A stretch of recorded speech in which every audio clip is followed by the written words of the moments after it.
বিএনপির প্রার্থী নির্বাচন থেকে সরে দাঁড়ালেন, এটা রহস্য কি?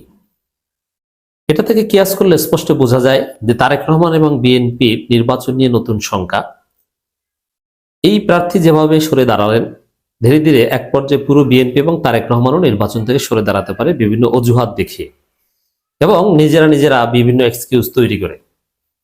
দর্শক, গণমাধ্যমে এই খবর ভাইরাল হয়েছে এবং তোলপাড় সৃষ্টি হয়েছে এবং রাজনীতির জন্য, নির্বাচনের জন্য এটা একটা কলঙ্কজনক অধ্যায় যে আজকে বিএনপির মতো ভীরু কাপুরুষেরা রাজনীতি করে। এরা যে কতটা অসৎ এবং ইতর শ্রেণীর, একটা এক্সাম্পল দিব এটার সাথে রিলেট করে। খবর, পরিবারের নিরাপত্তার কথা ভেবে নির্বাচন থেকে সরে দাঁড়ালেন বিএনপি মনোনীত প্রার্থী মাসুদ। বাংলাদেশের রাজনীতি কি এটা? শরীফ ওসমান হাদিদের রাজনীতি দেখেছেন না? জীবন দিব, শহীদ হব। জামাতের নেতাদের দিকে তাকান, সবসময় শাহাদাতের তামান্না নিয়ে রাজনীতি করে যে আমি শহীদ হতে চাই, ওইটি হচ্ছে শ্রেষ্ঠ মৃত্যু।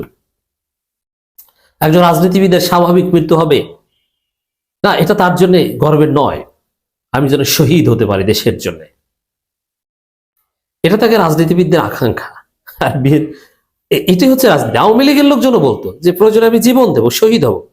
এমনকি হাসিনাও নাকি পালাতে চায়নি। হাসিনা নাকি বলেছে যে আমাকে এখানে মেরে ফেলা হোক, কিন্তু তাকে পালাতে বাধ্য করা হয়েছে। তার ছেলে সজীব ওয়াজেদ জয় অ্যাপ্রোচ করেছে, নইলে হাসিনা বলেছিল যে আমাকে এখানে মেরে ফেলা হোক, তারপর আমি যাব না। গুলি করবে করো, আওয়ামী লীগের অনেক লোক আছে, মরলে মরবো, তারপরও রাজনীতির মাঠ ছাড়বো না।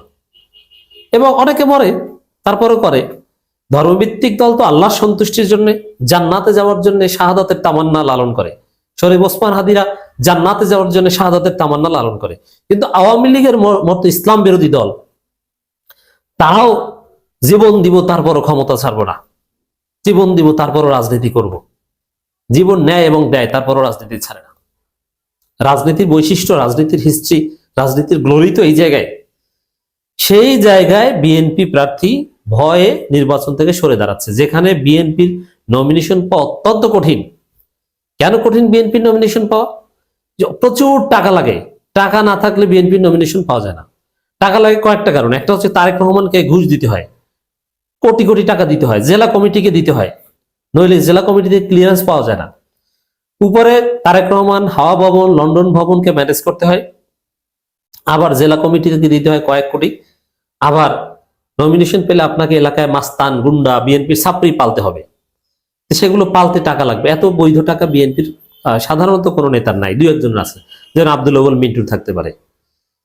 তাহলে তারা টাকাগুলো পায় কোথায়? চান্দাবাজি করে, সন্ত্রাসী করে, অন্যের টাকা লুট করে, অবৈধ পথে টাকা ইনকাম করে, মাদক ব্যবসা করে। এছাড়া তো কোনো উপায় নেই।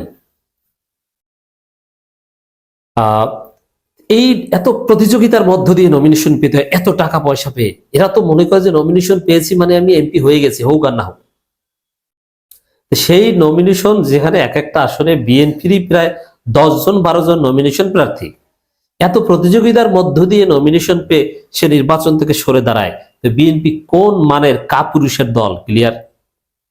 তো এই ঘটনার যে নিরাপত্তার কথা ভেবে নির্বাচন থেকে সরে দাঁড়ালেন বিএনপি প্রার্থী, এটার একটা তাৎপর্য হচ্ছে যে বিএনপি ভীরু ও কাপুরুষের দল। আমি যে অ্যানালজির কথা বলেছিলাম এটা একটু বলি, যে বিএনপি কোন পর্যায়ের ভীরুদের দল, কাপুরুষের দল।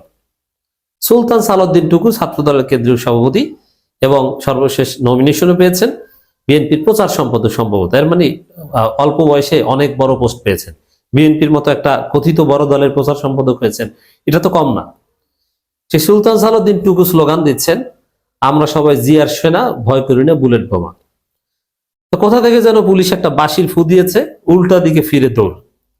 দেখেন, এই দৌড়টা তার ইতিহাসে একটা লজ্জা হয়ে থাকবে তার জীবনে, এবং সারা জীবন এই দৌড় তাকে কুরে কুরে খাবে।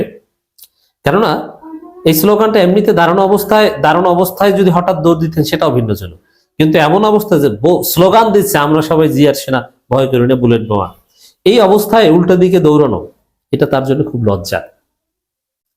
আপনারা 28 অক্টোবর 2023 সালে দেখেছেন, হুঙ্কার গর্জন দিয়ে সমাবেশ করেছে, অনুমতি পেয়েছে। যেই পুলিশ বাঁশির শব্দ দেওয়া শুরু করেছে, সব দৌড়। মাইক টেক ছেড়ে সমাবেশ স্থগিত না করে দৌড়।